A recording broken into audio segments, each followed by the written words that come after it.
explaining why. And lastly, why I believe Jahmyr Gibbs and Bijan Robinson will be able to save the running back position. Before we get into it, if you haven't already, make sure that you go ahead, leave a like and subscribe to the channel. We go live every day, Monday through Friday at 5 p.m. Eastern Time. You can listen to the audio version of this episode available on all podcasting platforms. The JT Sports Podcast just isn't available on YouTube. You can find us on Apple, Google, Spotify, Amazon, wherever you get your podcasts from. You can find the JT Sports Podcast. Make sure to give us a 5-star review. Please, please, I'm begging you guys, give us a 5-star review if you enjoy the podcast. We are trying to get to 100 5-star reviews before the season begins. All you got to do is go to whichever podcasting platform that you use, type in the JT Sports Podcast, and it will pop up. Or you can go down to the description down below, scroll down a little bit, and you will see the links to the Apple and Spotify versions of the podcast. Leave us with a 5-star review. It's a free way to support the channel. You don't got to pay anything. It only takes 3 seconds to do.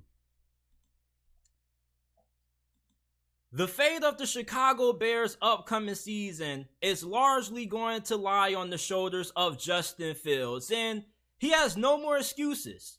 There were a good amount of people who, going into this offseason, felt like the Chicago Bears should have drafted Bryce Young or CJ Stroud #1 overall, and they should have traded Justin Fields. Now, I felt like that was a lot of ludicrous, but if Justin Fields struggles this season, then it kind of seems like those people who felt like Justin Fields should have been traded are going to be proven right. But the majority of people out there expect Justin Fields to take a ginormous leap this year. And there's no reason why he shouldn't, because all of the issues that held back Justin Fields and the Bears offense last year, they improved. He didn't have a good offensive line. They improved the offensive line. They drafted offensive tackle Darnell Wright in the first round of this past year's NFL Draft. They signed offensive guard Nate Davis. You got Tevin Jenkins. They had a really good left tackle as a rookie last year. So this offensive line, it may not be the greatest, but it should be way better this season compared to last year. You finally gave Justin Fields a proven #1 wide receiver, going out and trading for DJ Moore when you gifted the Carolina Panthers the #1 overall pick in that trade. You're going to have Darnell Mooney coming back fully healthy. We don't know how good the slot receiver position is going to be. It's either going to be Chase Claypool or somebody else, but this is a way better team that Justin Fields has around him this season compared to last year, and this should be a really good defense. You had a lot of talented young players on this defense last year. Matt Eberflus is a defensive-minded head coach, so this defense should be way better this year compared to last year.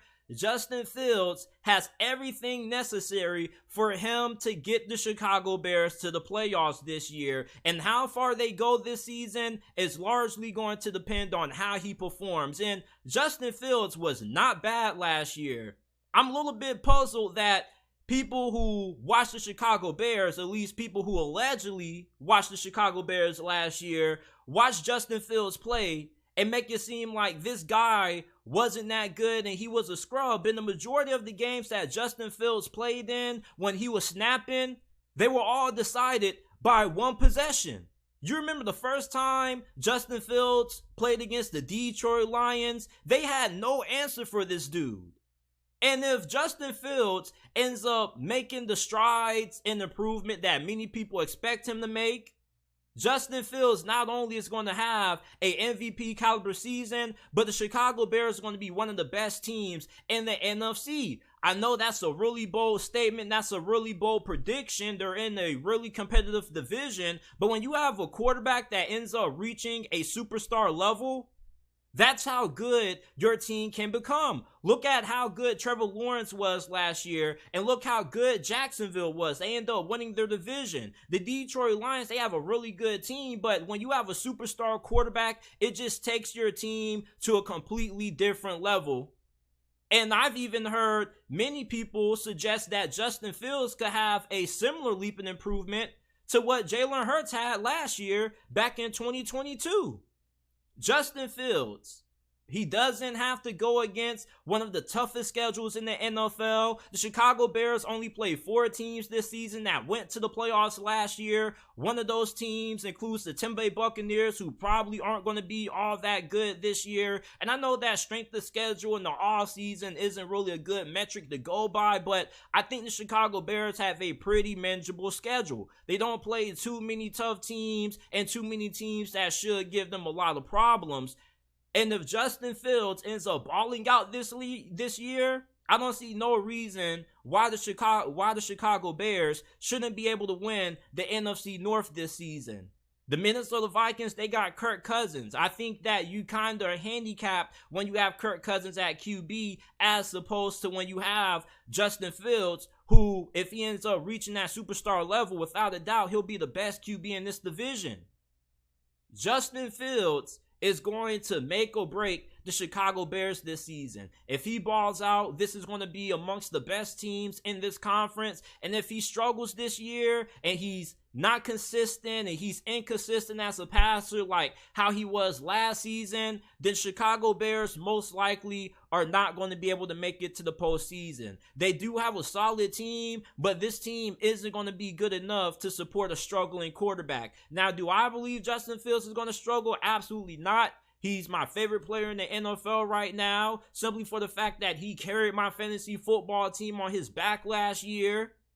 And you look at the pieces that he has around him this year, he has way more to work with compared to last year. Last year, once Darnell Mooney got hurt, he was throwing to guys such as Dante Pettis, Equanimeous St. Brown. Anytime those guys are your number one options, you're in a lot of trouble. And I'm not trying to say those guys are bums or scrubs or anything like that, but Dante Pettis and Equanimeous St. Brown, they probably wouldn't be starters on the majority of NFL teams going into this year. I believe in their offensive coordinator, Luke Getsy. He did a really good job at tailoring this offense around Justin Fields. Chicago should be able to do way more in the passing game. I keep hearing this narrative about Justin Fields was so bad as a passer that the Chicago Bears didn't want to give him opportunities to throw the football. That's false. The reason why Justin Fields didn't have a lot of opportunities to throw the football last year and why the Chicago Bears ranked amongst the worst in passing attempts last year and passing offense was because, first of all, he had a bad offensive line, he was running for his life, and he had a terrible group of wide receivers. Darnell Mooney went down. They traded for Chase Claypool, but what did he do? Absolutely nothing. So, of course, the Chicago Bears were going to throw the football less, and they were going to put more emphasis on the run game because that's what the strength of their team was, running the football with Justin Fields and the good duo of running backs that they had last year. David Montgomery's gone, but you still do have Khalil Herbert. You got Rashawn Johnson, who many people were a big fan of coming out of this year's draft out of Texas. Deontay Foreman. So there's talent in the backfield.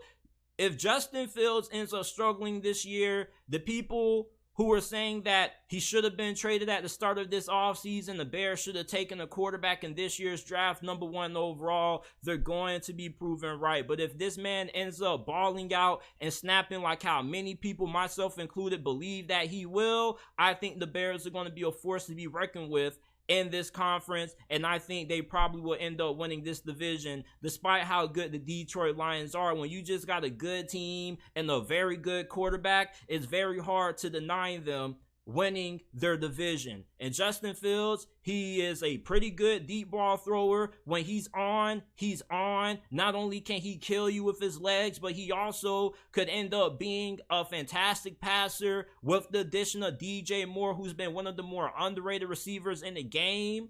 He has great hands. He's a fantastic route runner. Not too many people know how good DJ Moore has been because he's been playing in Carolina, and Carolina hasn't really given him good quarterbacks. You probably could make the argument and say that Justin Fields is the best quarterback that DJ Moore has ever played with up to this point of his career. Justin Fields' performance this season is going to make or break the Chicago Bears in 2023. How he performs is going to greatly determine how far the Bears go this season, if they go anywhere at all. Now, the Denver Broncos had high expectations last year going into the 2022 season. There were many people in the national media who picked this team to win the AFC, make it to the Super Bowl. They were expecting Russell Wilson to have a fantastic season, and everything that could have went wrong, and then some. And like I said, they made an all-time big mistake when they traded for Russell Wilson and gave him that hefty contract, and it was going to take an all-time great head coach to fix this mistake. And you have Sean Payton. And if Sean Payton is able to fix Russell Wilson, how good will the Denver Broncos be this season? If Sean Payton can get Russell Wilson playing back to the level that he was when he was playing for the Seahawks, how far can the Denver Broncos go this season? And they don't even need Russell Wilson to revert back to his old form. They just need Russell Wilson to be 80% of what he used to be. If Russell Wilson can end up bouncing back this year, are the Denver Broncos Super Bowl contenders? Or are they a playoff team? Or are they even capable of making it to the playoffs at all? They had a lot of injuries last year. The offensive line was not good. Russell Wilson was the most sacked quarterback in the NFL last year. They revamped the offensive line. They signed offensive guard Ben Powers. They brought in offensive tackle Mike McGlinchey, who was a pretty solid starter at that tackle position. And this receiving core is still amongst the best in the NFL. You got Jerry Jeudy, Tim Patrick. He got injured. You got Cortland Sutton. You got a really good receiver that you drafted out of Oklahoma. And this tight end group is really good. And Sean Payton, remember what he did his final season in New Orleans. He went 9-8 with several different quarterbacks. So imagine what he can do with Russell Wilson at least playing at 80% of what he used to be. And Russell Wilson still has it in him. I saw a couple of games last year when Russell Wilson had some vintage moments when he was rolling outside the pocket and finding guys open downfield. He had a really good performance the final game of the regular season against the Los Angeles Chargers. And I don't think Russell Wilson has completely fallen off the cliff. You also got to remember, when you play for a bad head coach, he's going to bring down the performance of the whole entire team. With an offensive mind and Sean Payton, who's regarded as one of the best to ever coach this game on that side of the football, he's going to be able to elevate Russell Wilson's play. And if the Denver Broncos can get Russell Wilson playing at a solid or at least a high level this year, this is a team that potentially not only could make it to the playoffs, but they also are capable of being able to make a deep playoff run. People forget that this team was a lot of people's Super Bowl favorites for a reason. They still have a really talented roster. They lost a couple of guys in free agency, such as Draymond Jones, which is going to be a huge loss. The interior of their defensive line is probably going to be a big question mark that many people have going into this season for Denver. But outside of that, this is a really talented team. And in terms of where they're going to rank in the division, I think they're going to finish second behind Kansas City. Sean Payton is a way better coach than Brandon Staley. And Josh McDaniels?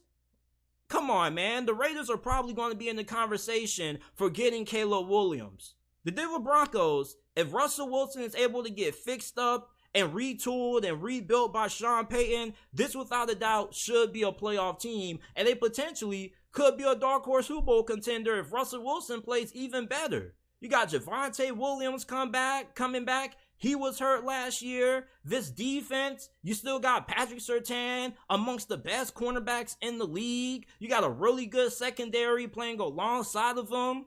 You got Vance Joseph as your defensive coordinator, one of the more respected DCs in the game. And Sean Payton has assembled a really good coaching staff. If Russell Wilson bounces back, the Denver Broncos should, without a doubt, be in the playoffs. Now, will they be able to compete for Kansas City in this division?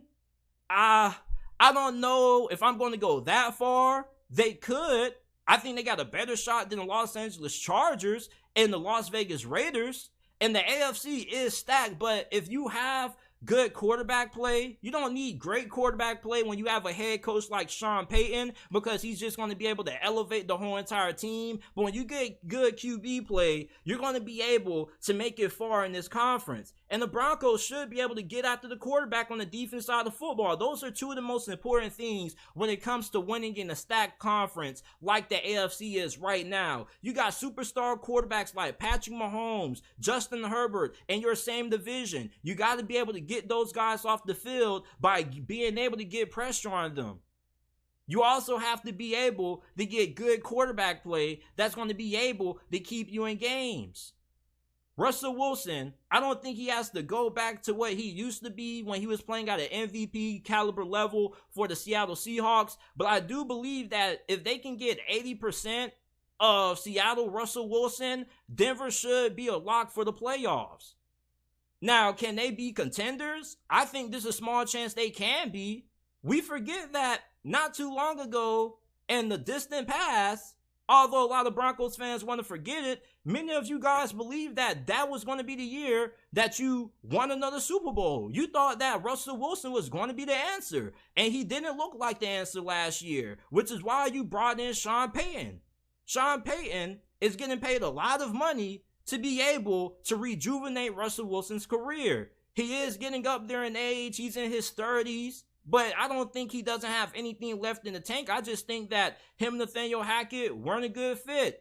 Russell Wilson wasn't a good fit in Nathaniel Hackett's system. Nathaniel Hackett, he's a solid coordinator, but he's not head coach material. He couldn't manage the clock. He just wasn't good overall when it came to managing late game situations. With Sean Payton, you have an experienced head coach. This is the best head coach that you've had in a very long time. Vic Fangio wasn't really a good head coach. He was a solid defensive coordinator, but he wasn't cut out to be a head coach. And a large reason why Denver has been down so long is because you've whiffed that head coach and you whiffed that quarterback.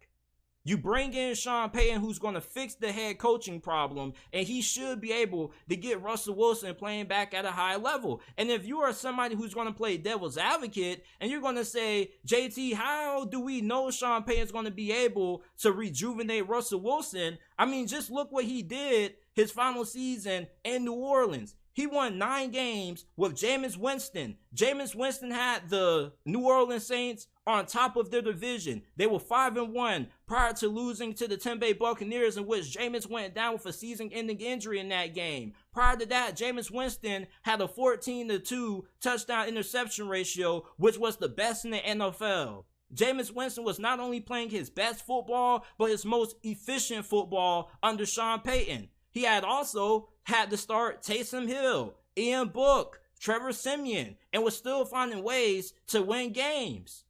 So if Sean Payton can do what he did in New Orleans during his final season with the Saints, I'm pretty sure he should be able to find a way to fix Russell Wilson. That's why I have so much confidence in Sean Payton's ability, because he has a proven track record of being able to generate good offenses and being able to get fantastic quarterback play. Before Drew Brees went to the Saints, he was a cast-off from at the time, the San Diego Chargers. And although he was a Pro Bowler before, people were thinking that Drew Brees was kind of done after that. They didn't think he was going to be a future Hall of Fame quarterback. He probably could have become a good quarterback in many people's eyes back during that time. But if you were to tell many Chargers fans that Drew Brees was going to be a future Hall of Famer, they probably would have laughed in your face like you were crazy. Sean Payton is one of the greatest offensive minds to ever play this game. You don't got to have faith in Russell Wilson, but you definitely should have a lot of faith in Sean Payton and what this man does on the offensive side of the football. The Denver Broncos, if Sean Payton can work his magic and get Russell Wilson playing back to somewhat of the level that he used to be able to deliver, I think that Denver ends up making it to the postseason in 2023. And I think that at worst, this should be a team that should be competing for the 7th or 6th seed in the AFC. Miami Dolphins fans always ask the question, why does Tua Tagovailoa get so much hate? The guy has gotten better nearly every single season, and it still seems like he never gets the respect that he deserves. And before Tua Tagovailoa dealt with all those injuries at one point last year, he was an MVP candidate. I know some of y'all may forget that, but he was playing at an MVP level prior to the Miami Dolphins going on that losing streak. And going into this year, I think Tua Tagovailoa is poised to have another good season like how he did last year. But for you Dolphins fans out there who wonder why Tua gets so much hate from NFL fans on social media and analysts on national television, I'm going to explain to you guys why I believe people hate on Tua and have so much criticism of Tua. And I think the most important part of that question when it comes to answering it has to be the fact that remember who was in his same draft class when he got drafted 5th overall by the Miami Dolphins. Joe Burrow, aka Joe Brrr, he went number 1 overall. And then the second quarterback taken off the board, it was Tua. And you know who got drafted the pick right after Tua? It was Justin Herbert. And then in the second round, it was Jalen Hurts. And if you were to ask any non-Dolphins fans which quarterbacks would they prefer, Justin Herbert, Jalen Hurts, or Joe Burrow, or Tua Tagovailoa, I'm pretty sure 99.9% of those people with a functioning brain are either taking Burrow, Hurts, or Herbert over Tua Tagovailoa. And Tua Tagovailoa, up to this point, hasn't been as good as those other QBs. And you Dolphins fans can throw all the excuses that you want to for Tua, but you know, if you had money on the line right now, you have to pick between Tua and any of those other quarterbacks that I just mentioned that got drafted in that same draft class, you're taking those other QBs. Brian Flores, it's been well reported and well documented that he didn't want Tua. The Dolphins took him anyway. There's a reason for that. So that's one of the reasons why a lot of people criticize Tua. And that's not saying that Tua isn't a good quarterback. He is a really good QB. But the knock on him is that he's not an elite QB. When you take a quarterback in the top 5 of the draft, you're looking for a franchise-changing quarterback. You're looking for Joe Burrow. You're looking for somebody who can be that man who doesn't need the best team around him, who can overcome certain limitations that your offense may have. Joe Burrow in his second season, starting for the Cincinnati Bengals, coming off a season-ending leg injury, took Cincinnati to the Super Bowl. Yeah, he had Jahmyr Chase and a fantastic group of wide receivers, but he went to the Super Bowl with one of the worst offensive lines to ever make it to the playoffs. He was the most sacked quarterback in the NFL that year. Joe Burrow was sacked 70 times that whole entire season and was still able to get Cincinnati to the Super Bowl. And you can say, well, JT, Joe Burrow had a good coaching staff. Okay, Justin Herbert didn't get a good coaching staff when he got drafted by the Chargers. Anthony Lynn got fired. Justin Herbert is on his 3rd offensive coordinator. So for all of the reasons that you can use for why Tua hasn't been able to perform at the level of guys such as Joe Burrow and Justin Herbert, those same reasons prove why those guys are elite QBs. Elite QBs are able to overcome certain limitations. They make the guys around them look better than what they are, and make the guys calling the plays look like a genius. Justin Herbert didn't have Keenan Allen and Mike Williams all last season.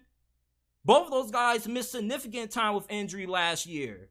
For Tua Tagovailoa, a lot of Dolphins fans make it seem like he needs everything to go right for him to be successful, which proves why Tua is a good QB and not an elite QB. Elite QBs are able to overcome weaknesses and limitations that they may have to deal with on offense. That's why they get drafted high. And for Tua up to this point, he hasn't been as good as Joe Burrow or Tua.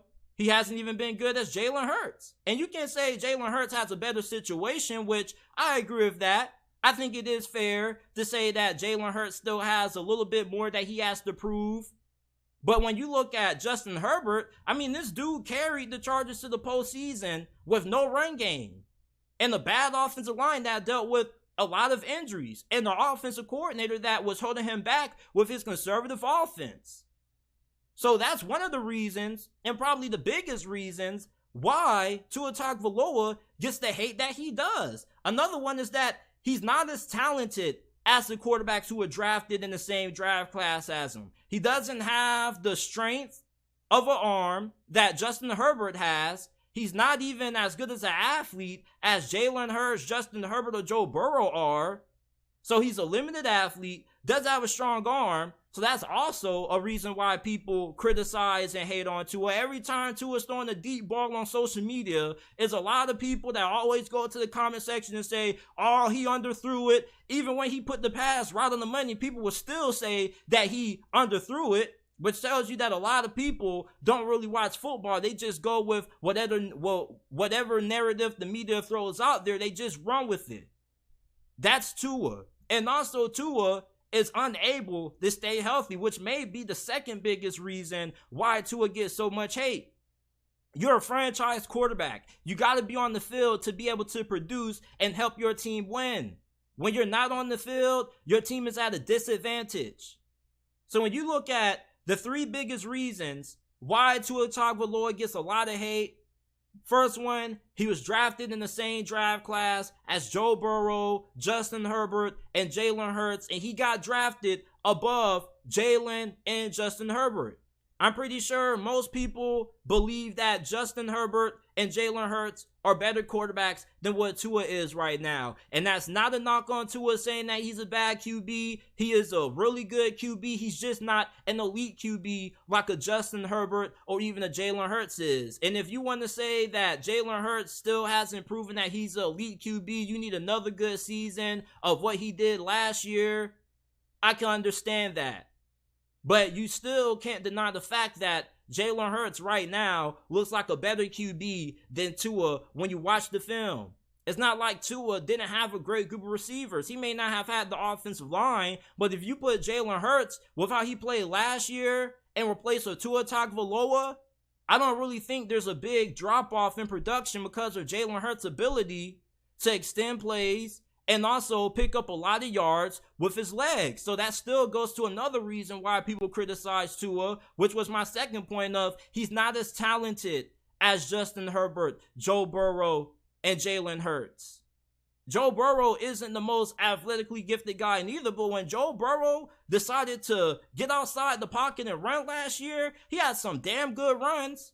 I haven't seen Tua had as many runs as what Joe Burrow had last year. Joe Burrow had a run against Kansas City in the postseason last year when he did a damn spin move. He did a damn spin move and picked up, 10, 15 yards to move the chains? Like, Joe Burrow is a way better athlete than what a lot of people give him credit for. He has the ability to get outside the pocket, extend plays, throw on the run, and also pick up yardage with his legs. Same thing with Justin Herbert. Tua doesn't really have that. His game really isn't built on improvisation. It's built on being able to get the ball out fast, being a quick processor, and being really accurate.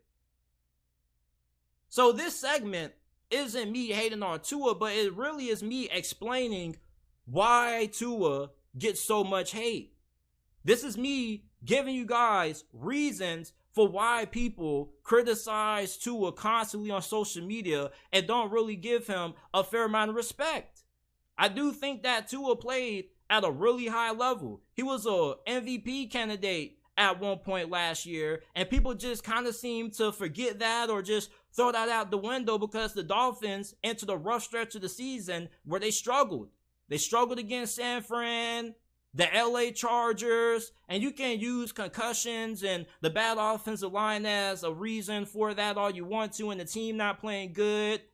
But at the end of the day, he was a top 5 pick. He was drafted ahead of Justin Herbert and Jalen Hurts. He's always going to be compared to those quarterbacks. And if he doesn't end up having the level of success as those QBs, people are always going to continue to criticize Tua Tagovailoa. People are always going to let the Miami Dolphins know that they picked Tua over 2 quarterbacks that were better than him. And if Jalen Hurts ends up having another great season, that's going to continue to make Tua look a little bit bad in a lot of people's eyes in the national media and for the people who have all those Twitter fingers on Twitter. And imagine if Jordan Love ends up being good. Imagine if Jordan Love balls out for Green Bay this year and he has a better season than Tua. That's going to be another knock on Tua Tagovailoa because the rumors say that Brian Flores wanted to draft Jordan Love instead of Tua. So if Jordan Love ends up balling out, then people are going to be proven even more right. And even if Tua has a good season, he's still not going to get a fair level of respect until he's able to play at the level that Justin Herbert, Joe Burrow, and Jalen Hurts are playing at right now. Tua has to get himself in that top 5 quarterback, top 6, top 7 conversation where he is viewed as an elite quarterback. And I'm not saying that Tua isn't a good QB. He's a very good QB. You can definitely win with Tua. And I definitely believe that Tua is a top 10 QB. But to get in that elite quarterback conversation, you got to be a premier QB. You have to be a top 5, top 6 quarterback right now. And most of the quarterbacks I just named are arguably the best QBs in their division. Justin Herbert, he gets a little bit of a pass because he's playing against Patrick Mahomes, the greatest QB of our generation right now. Joe Burrow is the best QB in the AFC North. He's the second best quarterback in the NFL in most people's eyes. And Jalen Hurts is the best quarterback in the NFC East. Tua Tagovailoa, where does he rank amongst quarterbacks in his division? 3rd, behind Josh Allen and Aaron Rodgers. So when you're asking yourself why Tua Tagovailoa gets so much hate, you got to look at the quarterbacks who were drafted in his draft class, who he was drafted ahead of, and how those guys have performed up to that point, or up to this point. And so far, Tua hasn't been on the level of Joe Burrow, Justin Herbert, and Jalen Hurts, who he was drafted ahead of. And that's why a lot of people slander and criticize Tua Tagovailoa at a kind of relentless rate. And people in the national media are always going to talk about it. There always are going to be comparisons of Tua to the rest of the quarterbacks and his peers. Now, if Tua ends up winning a Super Bowl, then that's probably going to change. People are always going to show respect to a first-round pick who delivers and wins a championship because you're a first-round pick. You're a first-round pick for a reason. But so far for Tua, he just has had bad luck. If he came out of last year's quarterback class, he would be the best quarterback from that class. Any other quarterback class that didn't really have too many QBs, Tua would be viewed in a way better light compared to what he is now coming out of that 2022 NFL Draft with Herbert, Burrow, and Hurts. He's always going to get compared to those guys. You're always going to get compared to your peers.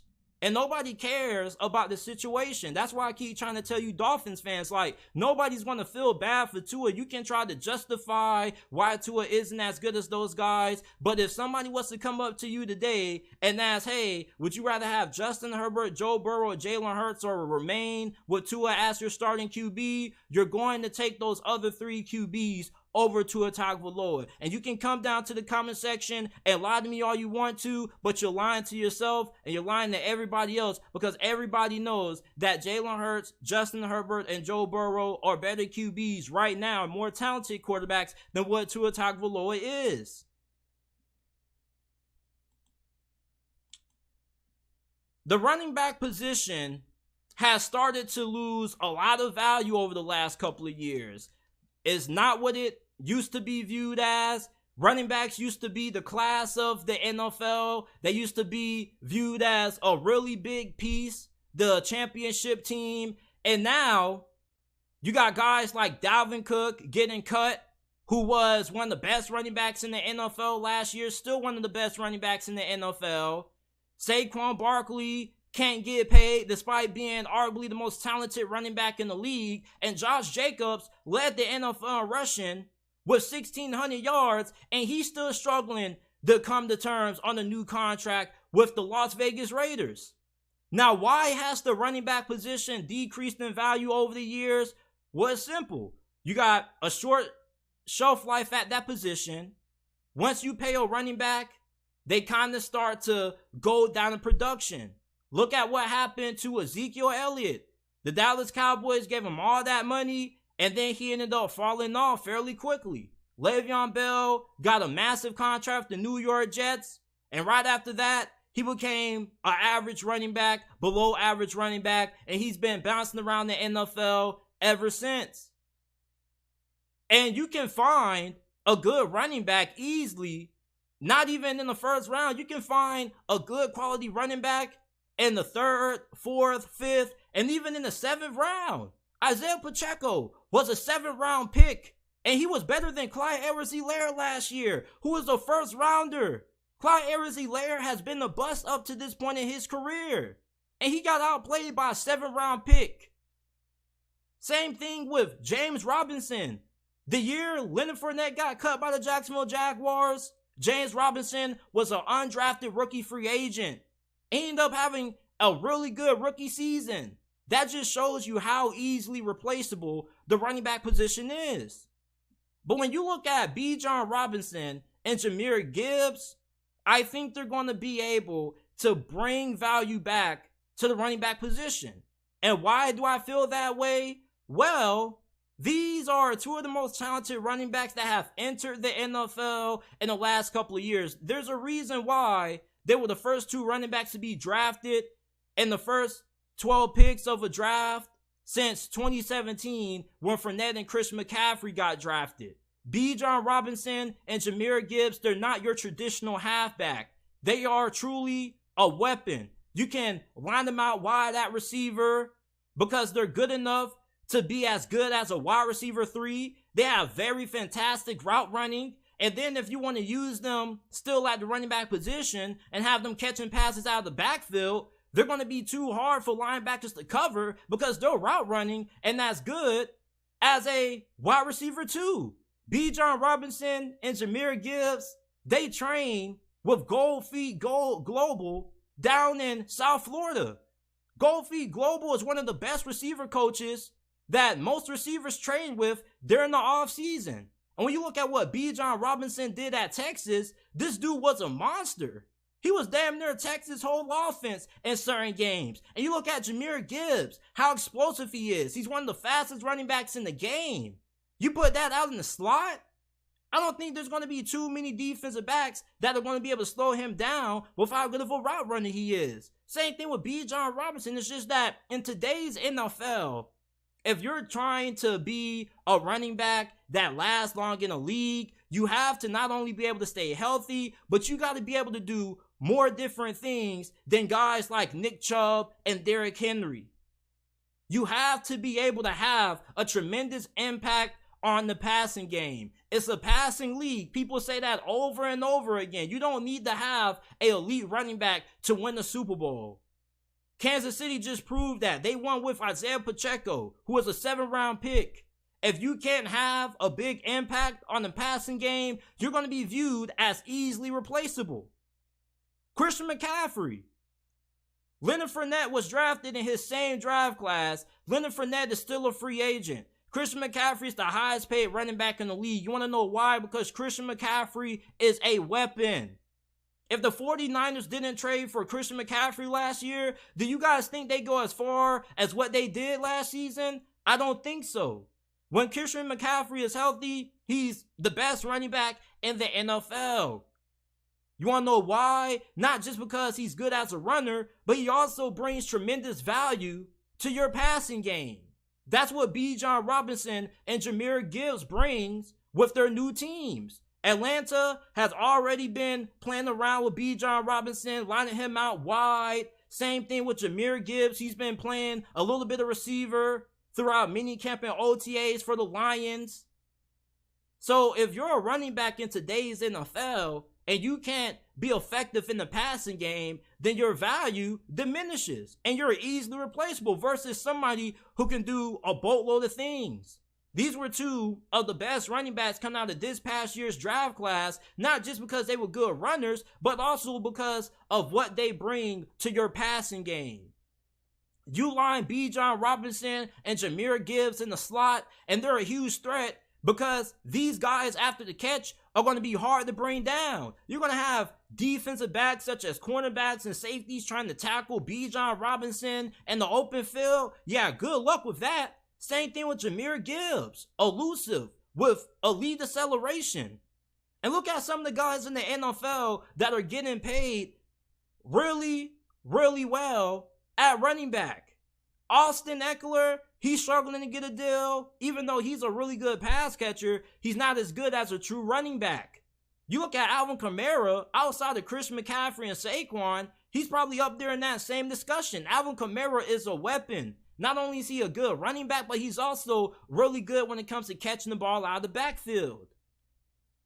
Bijan Robinson and Jahmyr Gibbs, it's going to be hard to game plan for these guys because how are you going to guard them? You're not going to put a linebacker on them because a linebacker isn't going to be able to guard Bijan or Jahmyr Gibbs.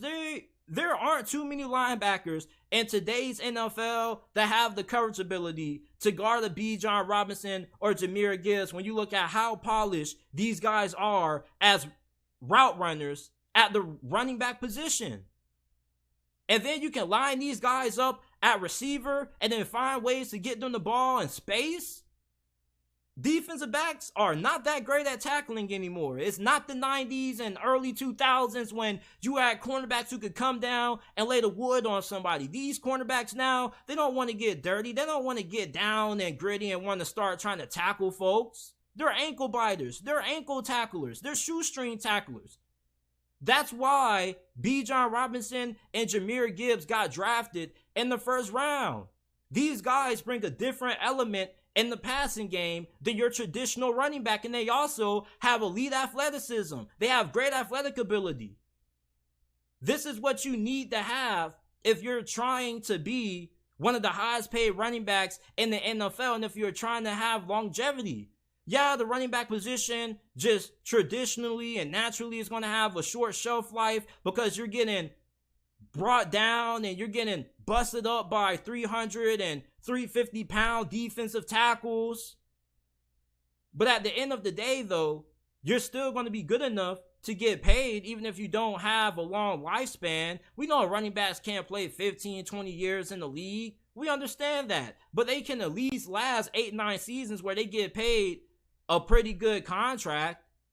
Bijan Robinson and Jahmyr Gibbs, if they end up not being bust and they end up becoming two of the best running backs in the NFL, they're going to change how many NFL teams evaluate running backs.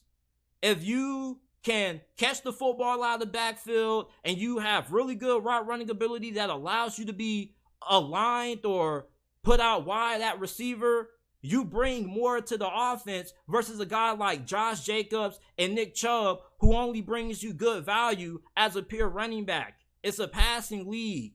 Running backs have to get better when it comes to having a better impact on the run game. Even if you're not a great pass blocker, if you're a good pass catcher, you're still going to remain on the field. I got a homeboy who plays for FAU. I've been telling him for the longest to not just focus on being a good running back, but also try to improve yourself as a receiver. Be a running back that can never be put in a situation that has to be taken off the field. Be a running back that's hard to replace. It's hard to replace a Bijan and a Jahmyr Gibbs because they're not just running backs. They truly are weapons. That's why Alvin Kamara is still one of the highest paid running backs in the league. That's why Chris McCaffrey is the highest paid running back in the league, and why Saquon Barkley is struggling to get that kind of money that Chris McCaffrey is getting, because first, Saquon can't be healthy, and second, Saquon isn't as good as a pass catcher as Chris McCaffrey is. Now, Saquon is a really good pass catcher, but he's not as good as Chris McCaffrey. You see, as a running back in today's NFL, you have to be able to be versatile. And that's what Bijan Robinson and Jahmyr Gibbs are. That's why they got drafted so high. You got to be a weapon. And if these guys end up succeeding and living up to their first round expectations, many teams are going to start trying to copycat what the Lions and the Falcons did, and they're going to start drafting running backs high in the first round that have the ability to be utilized heavy in the passing game, not just catching the ball out of the backfield, but also being able to be lined up in the slot or at receiver, because they're also good route runners.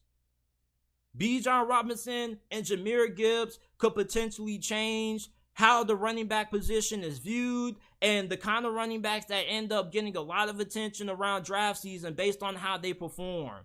Yes, it's good to have your Derrick Henrys, your Nick Chubbs, your Dalvin Cooks of the world, not taking anything away from those guys. They still are the best running backs in the league.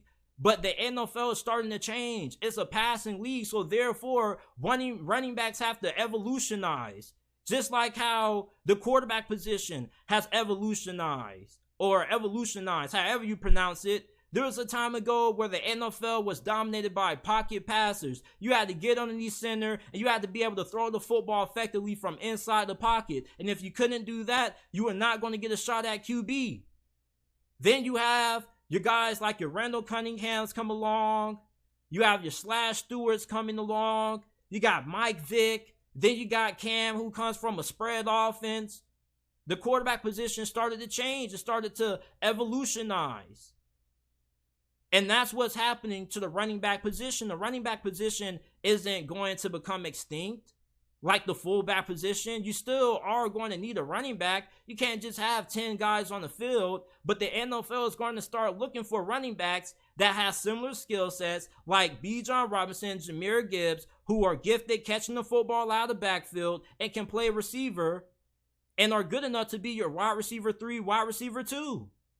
Le'Veon Bell had a similar skill set, although I don't think it's going to be to the point of Bijan and Jahmyr Gibbs, but he was able to line up at receiver. He was a pretty good route runner where he was playing for Pittsburgh. So when you look at Bijan Robinson and Jahmyr Gibbs, they have the potential to change the running back position. They have the potential to bring the value back to the running back position.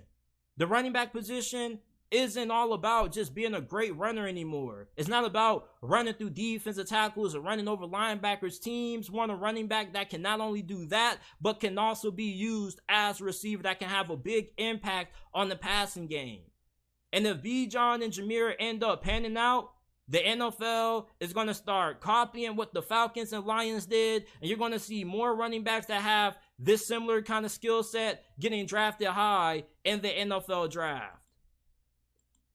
This is it for this episode of the JT Sports Podcast. I appreciate you guys for tuning in. If you enjoyed this episode, make sure that you like the video, subscribe to the channel. We go live every day, Monday through Friday at 5 p.m. Eastern Time. Leave a 5-star review. Once again, we will greatly appreciate it. We are on the road to 100 5-star reviews. We want to get 100 of those things before the season kicks off on Apple and Spotify.